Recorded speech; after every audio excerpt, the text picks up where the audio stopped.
राधानगरी तालुक्यातील चक्रेश्वरवाडी गावात जिल्हा परिषदेची इयत्ता 1ली ते 8वी पर्यंतची शाळा आहे. शाळेला जोडून अंगणवाडीची इमारत आणि बायोगॅस आहे. मुसळधार पाऊस आणि वादळी वाऱ्यामुळे शाळेच्या षटकोनी वर्गखोलीवरील पत्रे उडाले.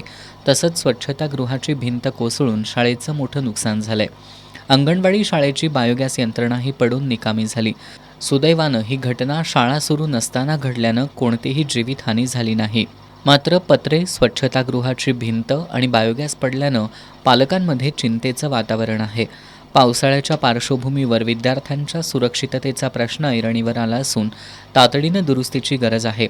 संबंधित विभागानं तात्काळ पंचनामा करून नुकसान भरपाई मंजूर करावी. तसंच शाळेच्या दुरुस्तीचं काम युद्धपातळीवर हाती घ्यावं अशी मागणी ग्रामस्थ, पालक आणि शाळा व्यवस्थापनाकडून करण्यात आली आहे. तसंच शाळेत असणाऱ्या स्वच्छतागृहांची स्वच्छता न केल्यानं परिसरात दुर्गंधी पसरली असून विद्यार्थ्यांचं आरोग्य धोक्यात आलंय. स्वच्छतेकडे शाळा समितीसह ग्रामपंचायतीनं दुर्लक्ष केल्यानं पालकांमधून नाराजीचा सूर उमटतोय.